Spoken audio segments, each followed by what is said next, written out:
I'd like to start with some of the aspects that why there are less marks.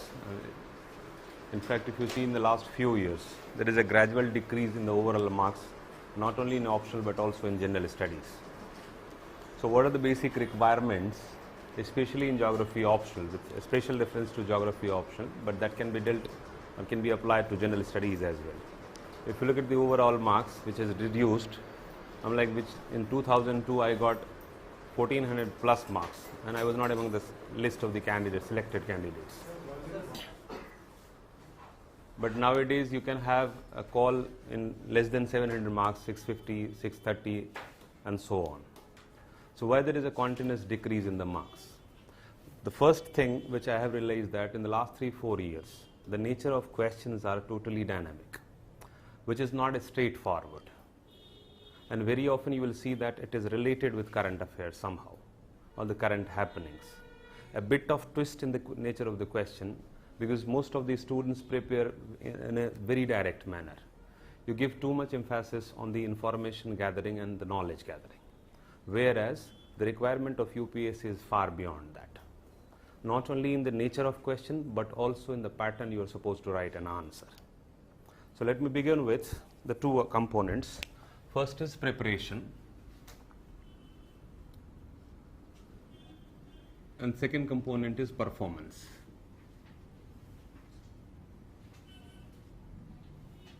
Obviously, all of you must be knowing that performance is not solely dependent on preparation. It requires far more than.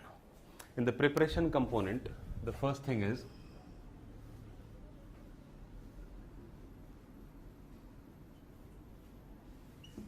selection of the books.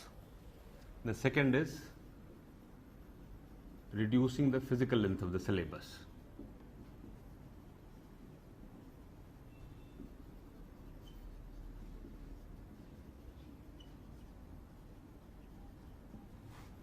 Third thing is integration of different areas of the subject. And fourth thing is correlation of the same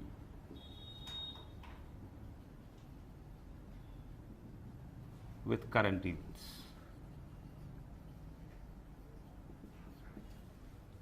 These are the four basic components which I think that will help you a lot in dealing with the questions which are unexpected, on which are twisted.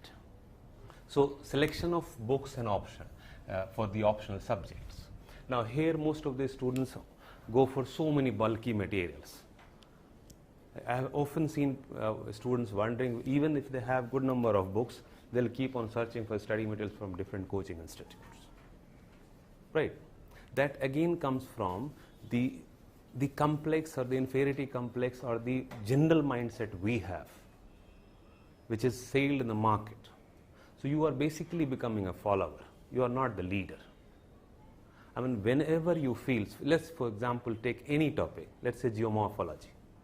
You all must be knowing at least one standard book. Follow the entire one. Entire in the sense, whichever topic is mentioned in the syllabus, read those portions. Try to understand each and every part of it. Now, then go through the past year questions. If most of the questions in the last 5-10 years, you can understand, can frame an answer, can think of that, okay, fine, what are the content is required for this answer, I am well aware of it. If not, then which part you are not very well aware. Let's say, suppose all the questions related to plate tectonic theory, volcanism, earthquake, you are very familiar with. You can frame an answer and you are confident that you can generate some answer, you can put a lot of information into it. Then you don't need to look even a single page for that particular topic. Let's say cycle of erosion.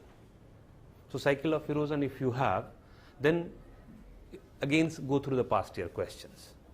And if you discuss with your friends, generally you have the close friend groups. Discuss with your friends that is there any other possibility, is there any other aspects where we can have. Then try to find out if there is some lacuna into it, some deficiency into your preparation.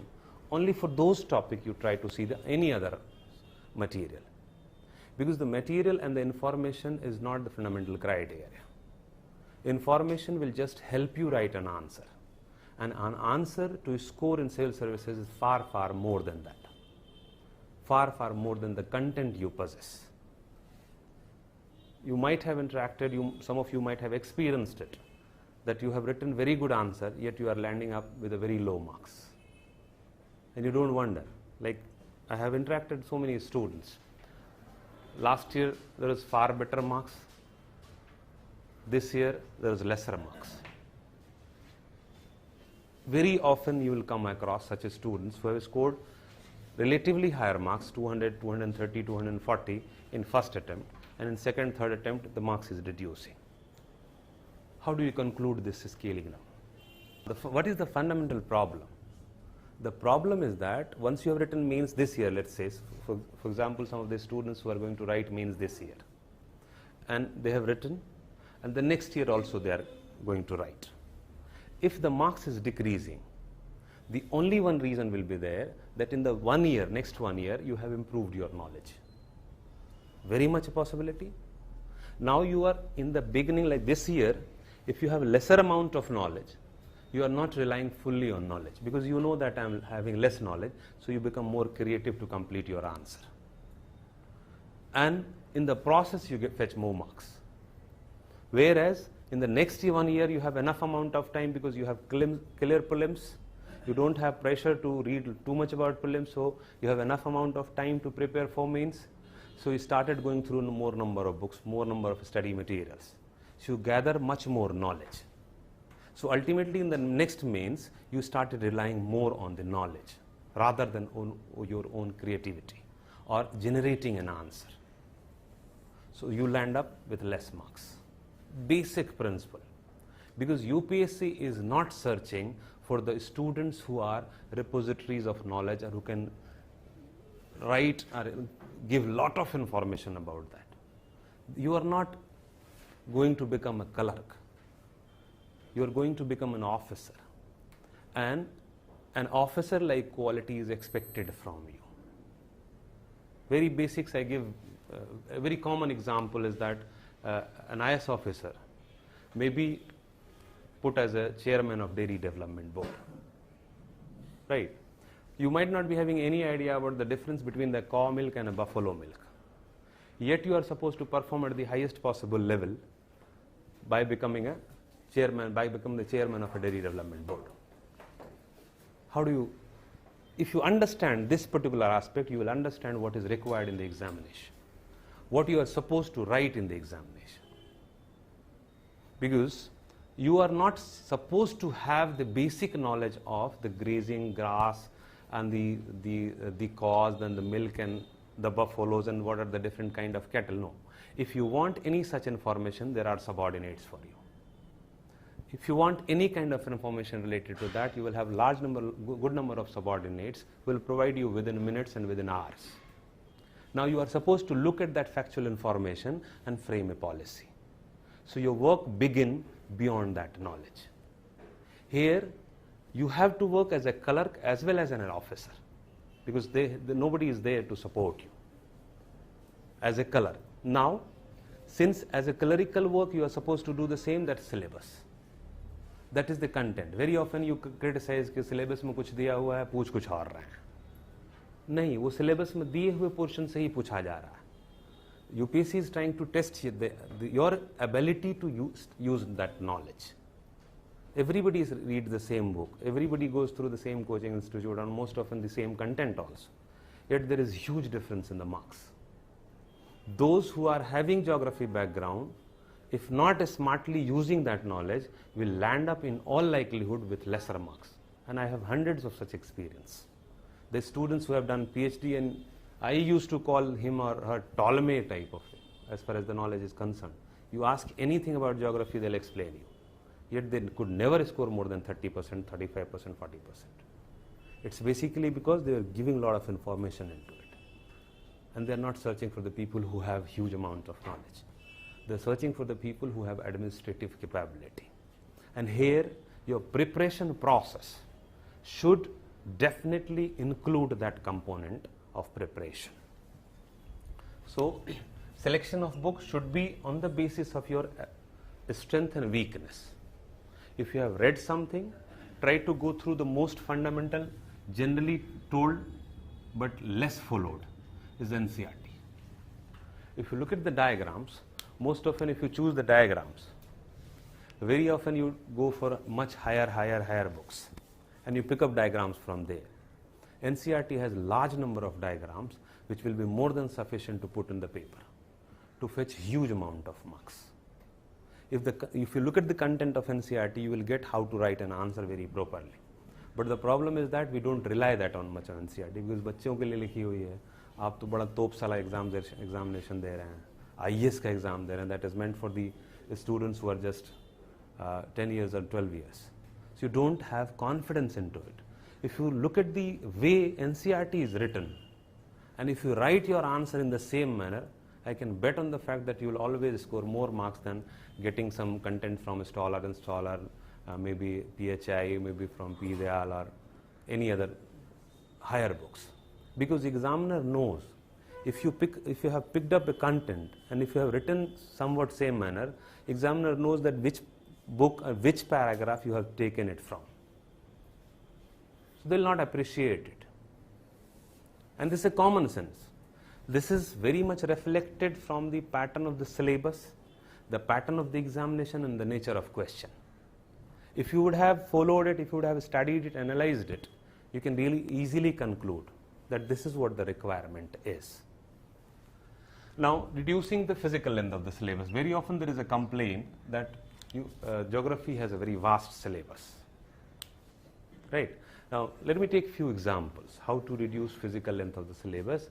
And if I tell you each and every, even a first timer who may not have read enough amount of geography can correlate it very easily. While learning geomorphology, those who have learnt already geomorphology, can't you think about so many things about settlement? Can you think?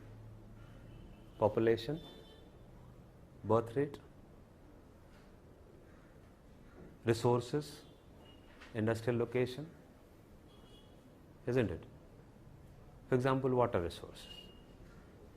If you know the geomorphology of an area, can't you think a lot about water resources?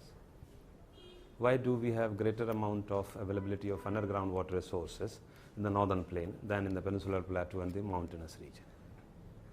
It is directly related to geomorphology, right?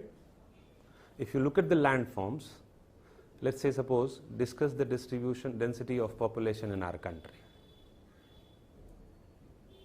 So obviously it is directly related with one of the most important factor determining density of population is landforms. Desert areas is a landform, mountainous region is a landform, coastal plain is a landform, northern plain is a landform, peninsular plateau, that the intra-regional variation. Within the peninsular plateau, if you see the hills which are not flat, will be having lesser density of population. So if you go to get a question that discuss the role of landforms, the impact of landforms in overall socio-economic aspect, what is the role of landforms in cultural evolution of an area, and that is what cultural landscape, right? If you look at the mountainous region, what about the resources in mountainous region?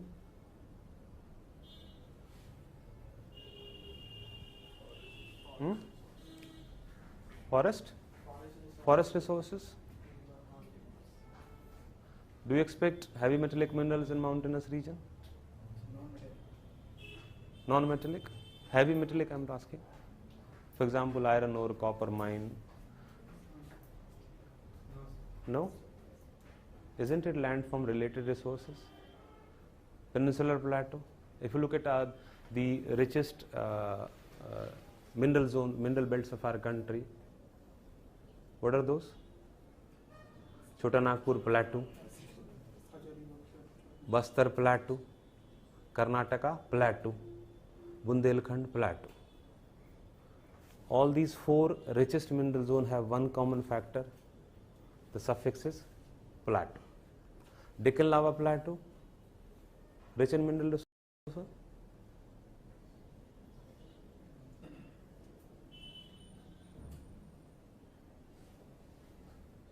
Look at here, most of you have written mains.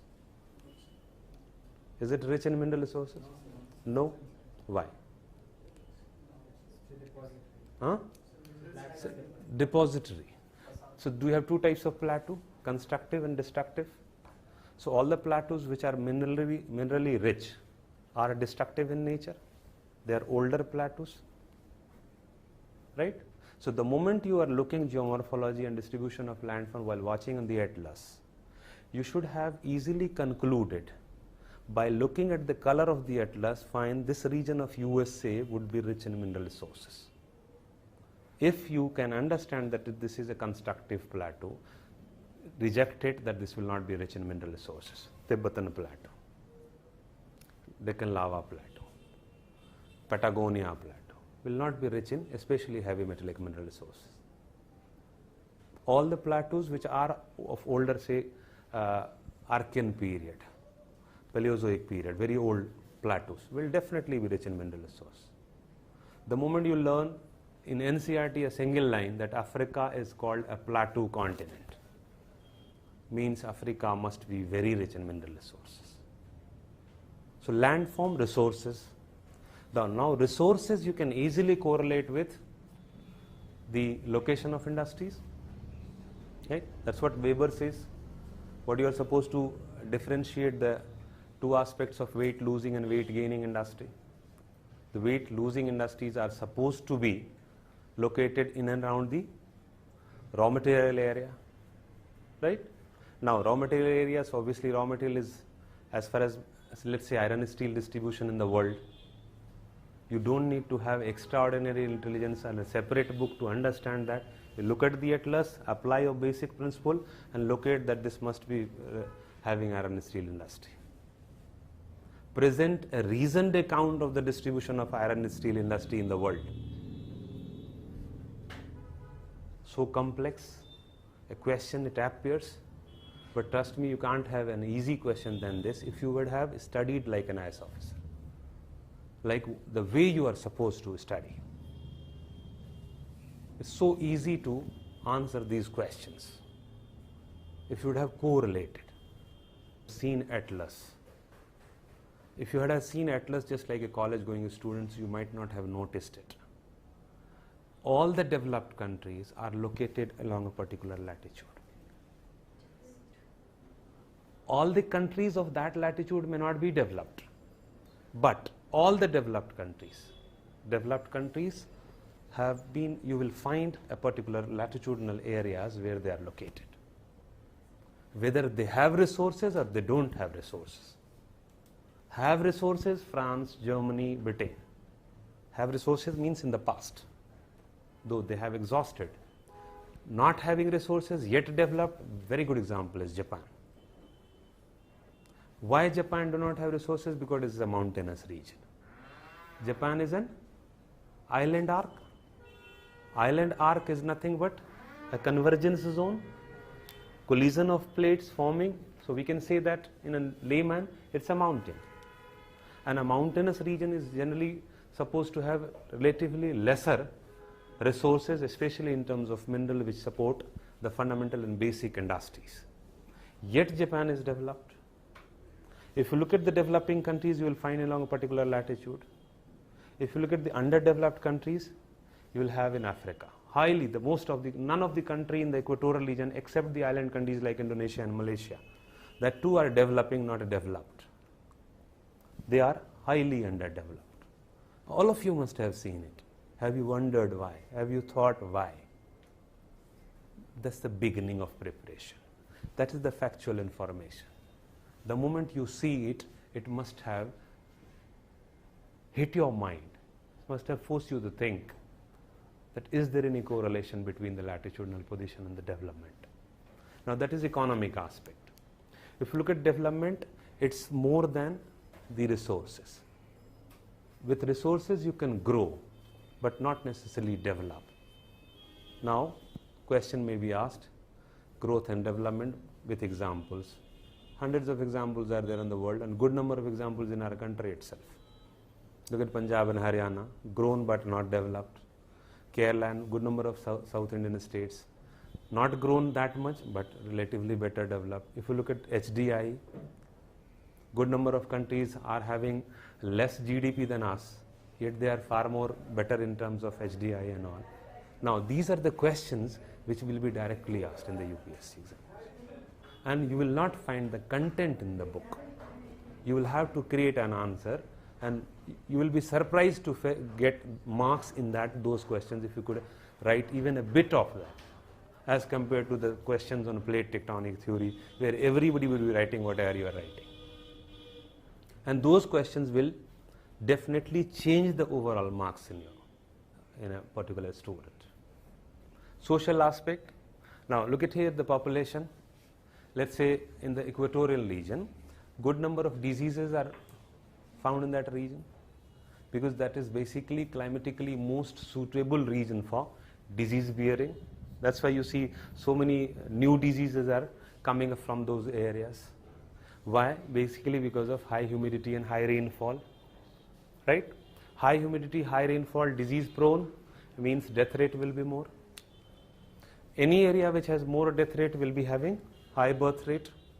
Social aspect, you will force to bear more number of children.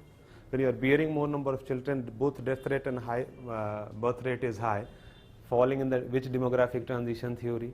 Keep on correlating. First stage.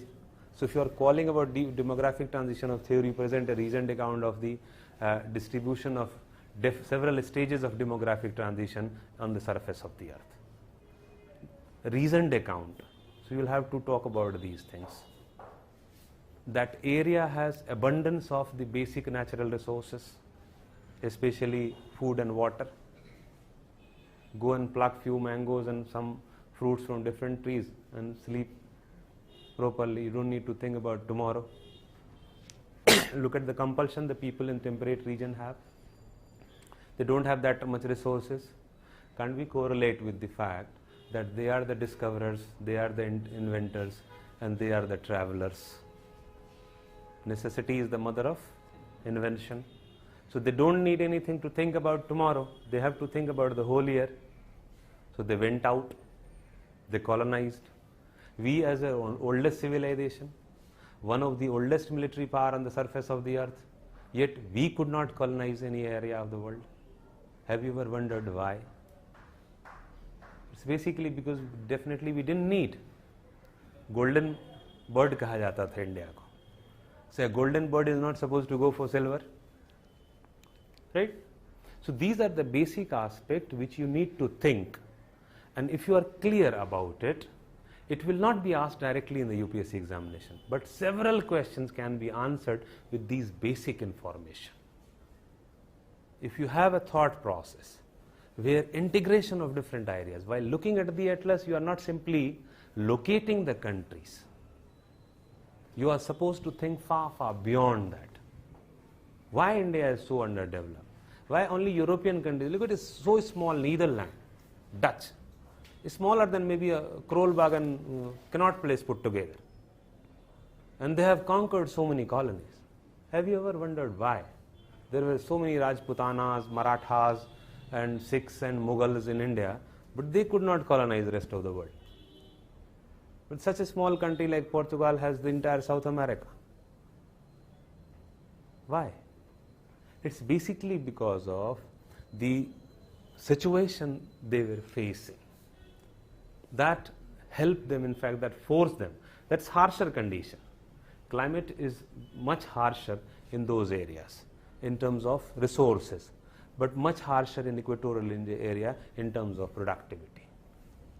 Equatorial region labor force, if can put 8 hours a day, temperate region can put 10 hours a day, because they get exhausted very soon. Now, equatorial condition, climatic region, to understand, you don't need to read books. You just recall your own rainy season and feel the heat of that time. Can you be most productive in that time? No. Look at the three contrasting different seasons. We have extremes of winter and extremes of summer. Look at the temperament. We are very reactive. And in polity, you will get a question that reactive nationalism. Reactive nationalism, reactive attitude will be a basic norm of the people living in tropical area. Look at China. China is growing and in all likelihood going to become the world power in the next few years. Yet if you look at the level of civilization is far, far less than the developed countries of temperate region. A bit of provocation, they went on and attacked Senkaku Island. They are not behaving like a big power. Look at the Americans, they are doing every nasty thing, yet in the world they are making an opinion, look at Iran, I'm not doing anything. It is the ISIS, it is the Syrians, it is the Iraq. Okay, sorry, we didn't find the WMD there. We destroyed a country, we didn't find them. So they are behaving in the world as a civilized country, yet they are doing everything. If China and India does that thing, world will know 10 times more than what actually they have done. World will know 10 times less than what the USA and others have done. Look at the Britishers. They have done every wrong thing for the humanity in their colonies. Yet do we have any ill feeling for Britain as a country? We don't have. In history you will see a number of atrocities done by them in our country itself, which are so inhuman, yet we don't feel bad about that country. Look at Germany. I don't think Germany has done anything wrong to the rest of the world, except engaging itself into that war. Yet it is having a very bad name because the dominant society especially writes the history. In the tropical region, the people are reactive. Why reactive? Because of extremes of climate. One of the factors is that. In the equatorial region, look at the dance form, which very often I compare the dance form of European and dance form of equatorial region.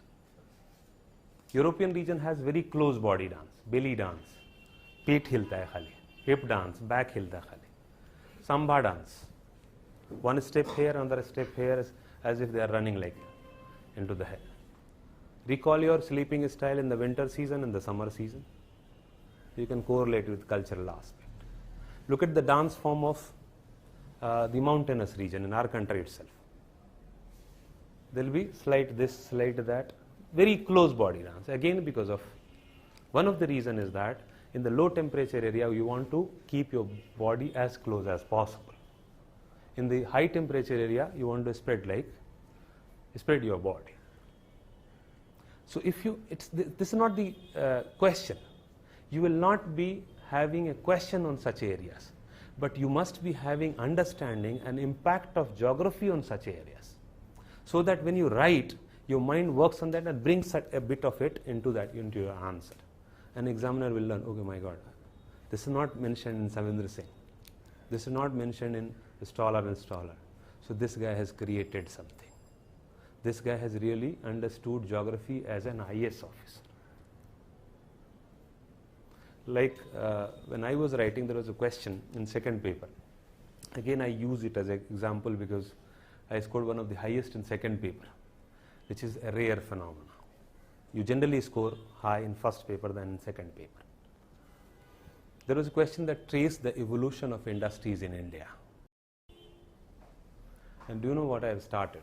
I started with the evolution of industries can be traced back in India in Indus Valley civilization.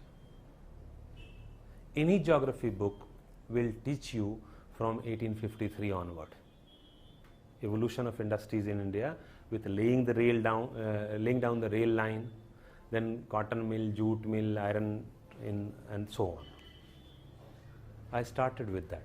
2 lines, pottery, ceramics, cotton, and then medieval period carpets and all. But the real beginning started in the second half of the 19th century. This is expected only from a would-be IS officer, not from an expert of geographer, not who is academically excellent in geography. This is where you can correlate while writing an answer.